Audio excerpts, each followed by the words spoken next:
दोस्तों, आज की वीडियो में हम बात करेंगे 3 ऐसे दोषों के बारे में, 3 ऐसी गलतियों के बारे में जो कि जब भी हम पीपल पूजा करते हैं, क्योंकि देखिए कहा जाता है पीपल में मां लक्ष्मी का वास है, श्रीहरि विष्णु का वास है, शनिदेव का वास है और समस्त देवी देवता पीपल के अंदर निवास करते हैं।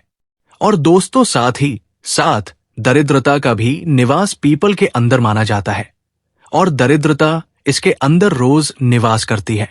ऐसा नहीं है कि सिर्फ रविवार के दिन ही निवास करती है, उनका निवास रोज होता है, परंतु वो किस समय होता है वो जान लेना आवश्यक है। देखिए, आपने सुना होगा कि हम तो इतने समय से पीपल के पेड़ की पूजा करते हैं, लेकिन उसका कोई लाभ, उसका कोई पूर्ण फल अभी तक हमें नहीं मिला। देखिए, अक्सर आपने लोगों को पूजा करते हुए देखा होगा, पीपल वृक्ष की, तुलसी की पूजा, जैसे कार्तिक मास में तुलसी की पूजा करते हैं, बेल वृक्ष का पूजन करते हैं। उसी तरह से बहुत पुराने समय से पीपल के वृक्ष के पूजन की प्रथा चली आ रही है, परंतु इतनी पूजा पाठ करने के बाद भी हमें उसके जो पॉजिटिव परिणाम है वो क्यों नहीं मिलते? आपने कभी सोचा है ऐसा क्यों होता है? आपने सुना होगा, शनि की कुदृष्टि है तो शनिवार के दिन सरसों के तेल का दीपक लगाइए, ये उपाय करिए, वो उपाय करिए, परंतु तो भी हमें फल मिल ही नहीं रहा है। देखिए दोस्तों, ऐसा इसलिए होता है क्योंकि हमसे जाने अनजाने में कोई ऐसी गलती हो जाती है जिसकी वजह से हमारे पूजा का या कोई उपाय का आपको पूर्ण फल नहीं मिल पाता। शास्त्रों में हर पूजा को, हर उपाय को, हर टोटके को करने का सही तरीका बताया गया है। आज हम आपसे शास्त्रों के अनुसार पीपल के बारे में ये 3 चीजें शेयर करेंगे कि क्या दोष है, आपको क्या गलतियां नहीं करनी चाहिए। तो वीडियो के अंत तक बने रहें और ध्यान से सुनें, ताकि अगली बार से पीपल के पेड़ की पूजा करते वक्त आप ये गलतियां दोबारा ना दोहराएं। दोस्तों, सबसे पहली गलती तो ये अक्सर लोग करते हैं। अगर आप भी यही गलती करते हैं तो ध्यान रखिए अब से इन बातों का, क्योंकि इसकी वजह से आपके घर में दरिद्रता और गरीबी का वास हो सकता है। दोस्तों, सबसे पहली गलती जो लोग अक्सर करते हैं वो ये है कि सवेरे सवेरे कुछ लोगों की आदत होती है कि जल्दी जल्दी सुबह उठकर 5 बजे से घंटी बजना प्रारंभ कर देते हैं। तो सूर्योदय होने के पहले कभी भी सूर्य में जल अर्पित नहीं किया जाता है। जब तक सूरज की किरण ना निकले, सूर्योदय ना हो जाए, तब तक आप पीपल के वृक्ष में जल अर्पित ना करें, क्योंकि सूर्योदय से पहले उस वृक्ष के अंदर यानी पीपल वृक्ष में दरिद्रता का वास माना जाता है। तो सबसे पहली गलती जो अक्सर लोग जल्दबाजी में यही करते हैं। दूसरी चीज, आप सभी को पता होगा, वनस्पति शास्त्र में मूर्ति पूजन से ज्यादा जो वर्णन बतलाया गया है वो बताया गया वनस्पति पूजन का। और भगवद गीता में श्री कृष्ण ने हमेशा कहा है कि जो महीने हैं उसमें मैं अघन मास हूं और जो वृक्ष है उसके अंदर में मैं पीपल हूं। यानी पीपल का दर्शन करना साक्षात श्री हरि विष्णु के दर्शन करना है, श्री कृष्ण के दर्शन करना है। तो देखिए, जब भी आप, क्योंकि कुछ लोग विशेष तौर पर शनिवार के दिन ही पीपल का पूजन करते हैं, तो कुछ लोग रोजाना पूजन करते हैं। तो दर्शन करना अर्थात पीपल के दर्शन करना मतलब श्री कृष्ण के दर्शन करना। और जब भी आप पीपल में जल अर्पित करते हो, वैसे तो कुछ लोग सिर्फ शनिवार के दिन ही करते हैं। जल अर्पित करने के बाद कुछ लोगों को आपने जरूर देखा होगा पीपल की जड़ों को उन्हें दबाते हुए, थोड़ा सा जैसे हम भगवान के पैर दबाते हैं, ठीक उसी तरह से कुछ लोग पीपल के जड़ों को दबाते हैं, तो कुछ लोग उन्हें टच करके मतलब गले लगते हैं। तो देखिए, हमेशा कहा जाता है जब भी आप तुलसी पूजन करें या किसी भी वृक्ष का पूजन करें तो उसे छुए जरूर। अपने हाथों से उसका तना छू सकते हैं, क्योंकि जब हाथ से उस वृक्ष को छूते हैं और अपने मन की मनोकामना कहते हैं, तो ऐसी कोई भी आपकी मनोकामना नहीं है जो भगवान पूर्ण न करें। तो इसीलिए जब भी तुलसी पूजन किया जाता है तो कहते हैं कि तुलसी को छुआ जरूर जाता है। ठीक उसी प्रकार जब भी आप पीपल की पूजा करें तो उसे छुए जरूर। शास्त्रों के अनुसार एकादशी और रविवार को तो हमें पीपल में जल अर्पित नहीं करना चाहिए। तो ये सारी जो बातें हैं, अगर रोजाना आप कर रहे हैं तो रोज ध्यान रखिए, नहीं तो शनिवार के दिन तो आप विशेष ध्यान रखिए। जब भी आप जल अर्पित करेंगे, उसके बाद में आपको पीपल वृक्ष को छूना जरूर है। छूकर अपनी मनोकामना जरूर बोलनी है। इसके बाद एक चीज आपको विशेष तौर पर ध्यान रखनी है।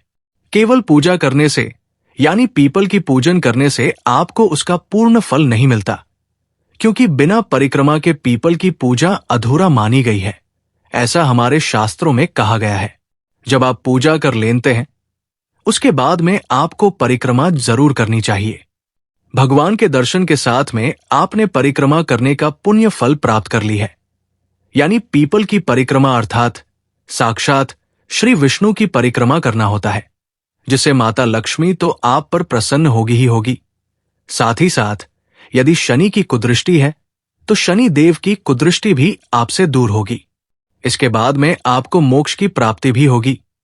इसीलिए कम से कम 7 परिक्रमा आप जरूर करिए। केवल पूजा करने से लाभ नहीं मिलता, वही आपका लाभ आधा हो जाता है। कितनी भी पूजा कर लें, लेकिन अगर आपने परिक्रमा नहीं की है तो आपको पूजा का पूर्ण लाभ नहीं मिलेगा। किसी भी दैविक वृक्ष की जब हम पूजा करते हैं तो भले ही आप 7 परिक्रमा करे पर परिक्रमा जरूर करें, क्योंकि इससे आपको पूजा का पूर्ण लाभ मिलेगा। इसके बाद एक गलती जो लोग अक्सर भूल चूक वश कर ही देते हैं, वो ये है कि कई बार हम परिक्रमा करते समय गलती ये करते हैं, क्योंकि 10:30 बजे तक ही श्री हरि विष्णु का वास पीपल में माना जाता है।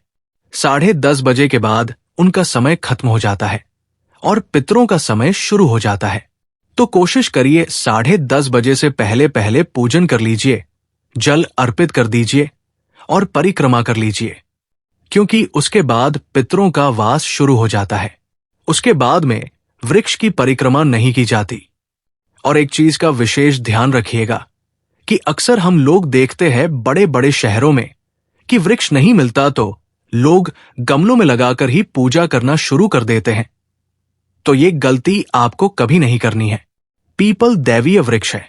पीपल सबसे पुराना वृक्ष होता है और शास्त्रों में स्कंद पुराण में पीपल वृक्ष को कल्प वृक्ष भी बतलाया गया है। यदि आपके पास स्कंद पुराण है तो उसे जरूर पढ़ के देख लीजिए, क्योंकि ये बहुत छोटी छोटी गलतियां हैं जो लोग अक्सर भूलवश में कर दिया करते हैं। इसलिए आगे से इन सब गलतियों को ध्यान में रखकर ही पीपल की पूजा करना। इसके बाद एक चीज का विशेष ध्यान रखिएगा, जो परिक्रमा है उसे 10:30 बजे तक कर लेनी है। शाम के समय भूल से भी पीपल में जल अर्पित नहीं करना है। इसके बाद में एक गलती जो हम सभी अक्सर कर देते हैं, वो ये है कि समय न मिलने के कारण शनिवार के दिन की मैं बात बता रहा हूं आपको। वैसे तो रोजाना के लिए ये नियम नहीं है, परंतु शनिवार के दिन जो लोग विशेष पूजन अर्चन करते हैं, तो सुबह जब आप पूजा करके आते हैं, क्योंकि एक बार पूजा करने से आपको फल की प्राप्ति नहीं होती है। सुबह पीपल में मीठा जल अर्पित किया जाता है। दूध के अंदर कुछ भी मिश्री बताशा जल मिलाकर आपको अर्पित करना होता है। इसके बाद में शाम को कच्चा दीपक लगाया जाता है। कच्चा दीपक अर्थात शास्त्रों में आटे के दीपक की महिमा बहुत ज्यादा बतलाई गई है। यदि आटे का नहीं बना पाते हैं तो फिर मिट्टी का दीपक बना लीजिए।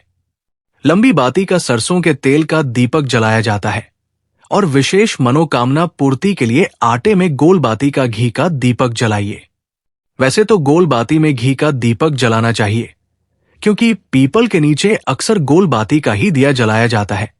परंतु अगर आप पर शनि की कुदृष्टि है तो लंबी बाती का दीपक जलाया जाता है और किसी मनोकामना पूर्ति के लिए गोल बाती का घी का दीपक जलाया जाता है।